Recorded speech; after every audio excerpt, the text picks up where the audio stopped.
శ్రీకృష్ణుని గోపికల సాంగత్యమంతా లోకమందు భక్తి సిద్ధాంత నిరూపణగా ఉన్నది. గోపబాలుర సాంగత్యంలో జరిగిన దుష్ట సంహార క్రియలు మొదలైనవి బహువిధములైన సాధనా మార్గ సందేశములుగా నిరూపితమై ఉన్నవి. ఉదాహరణకు పూతన సంహారంలో ఆహారం ఆధారభూతంగా తిరస్కరించబడినది. తద్వారా జీవుడు ఆహార పోషకమైన శరీర స్థితికి అతీతుడై ఉండగలుగుతాడు. శకటాసురుడు సంహారగాథ కవులు పలు విధాలుగా వివరించినారు.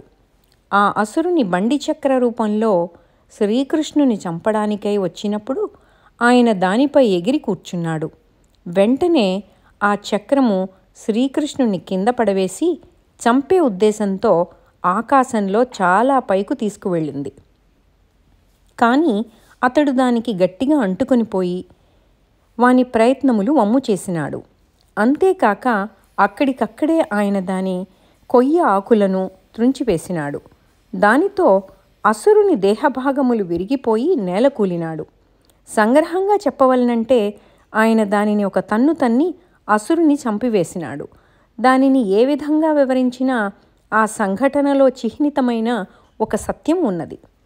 ఈ విధంగా శ్రీకృష్ణ లీలలు కూడా ఒక్కొక్క విధమైన సాధనా మార్గ ప్రతిపాదకములు. కృష్ణుడు చాతుర్మాస్యం చేశాడని ఒకచోట వ్రాయబడింది.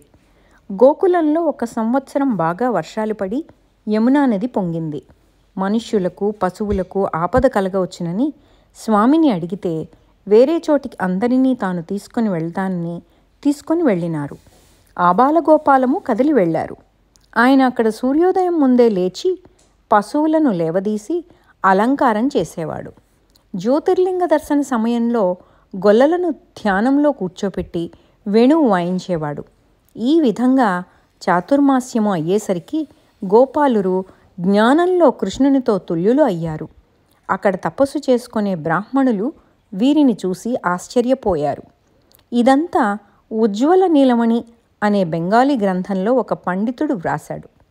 కృష్ణుడు వీరందరినీ వర్షాకాలంలో ఎలా రక్షించాడో ఘూర్జర దేశంలో గుజరాత్లో ఆ దేశ భాషలో ఇప్పటికీ పాటలు పాడుతూ ఉంటారు. ఇంద్రుడు బాగా వర్షం కురిపించి గోకులంలో ఉన్న పల్లెలన్నీ ముంచటానికి ప్రయత్నం చేశాడు. కానీ ఇంత వర్షం వచ్చినా యమున పొంగలేదట. దీనిని ఆ బెంగాలీ కవి ఇలా వర్ణించాడు. కృష్ణుడు యమునా నది ఒడ్డున తిరుగుతూ ఉంటే నది పొంగి బయటకు పొంగిపోయేది. కృష్ణ దర్శనం లేక యమున కుంచుకుపోయింది. ఇంద్రుడు తన శక్తినంతా చూపినా యమునని పొంగింపలేకపోయాడు. యమున కృష్ణ దర్శనం చేత పొంగుతుంది కానీ ఇంద్రుని కోపం వల్ల కాదు. ప్రతి సంవత్సరము యమున పొంగి ఇండ్లను ముంచుతున్నదని బలరాముడు హలాయుధంతో తానొక్కడే యమున నుండి కాలువలు తీశాడు. అలా కాలువలు తవ్వుకుంటూ వెళ్ళిపోయాడు. ఆ కాలువలు పంజాబు, హర్యానా వరకు వెళ్ళాయి. పంజాబ్ అనే పేరు 5 నదులనే నాటి నుంచి వచ్చింది. ఇది బలరాముని కాలంలో వచ్చింది.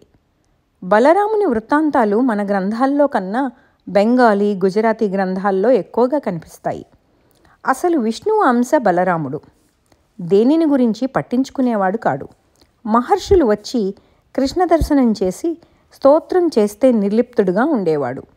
బలరాముడు స్థావరము, కృష్ణుడు జంగమము. జగన్నాటకమునకు కావలసిన లౌకిక తేజస్సు కృష్ణునిది. చాతుర్మాస్యం అయ్యేసరికి ఈ గోకులంలోని వారికి జ్యోతిర్లింగ దర్శనం చేయించాడు. శివధ్యానం నేర్పాడు. శివతత్వాన్ని బోధ చేశాడు. వీరంతా ఎంతో తపస్సు చేసిన వారే. ఉన్న విద్య అంతా పోవాలి.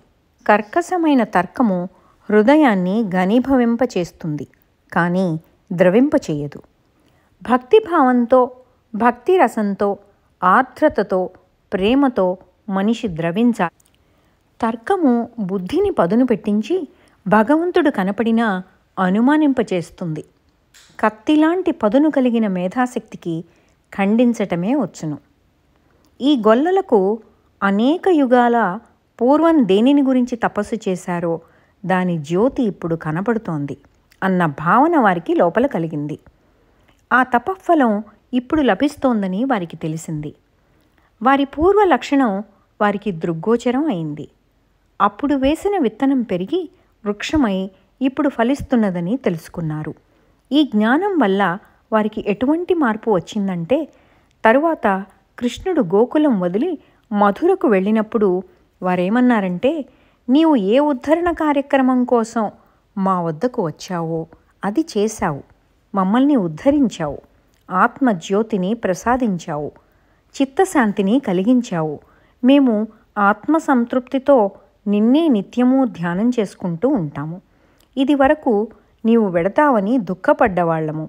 నీవు వెళ్ళినా మాలోనే ఉన్నావనే జ్ఞానము ఇప్పుడు కలిగింది. తాను వెడితే వారు దుఃఖితులు అవుతారు కాబట్టి వారికి కృష్ణుడు జ్ఞానం ఇచ్చాడు.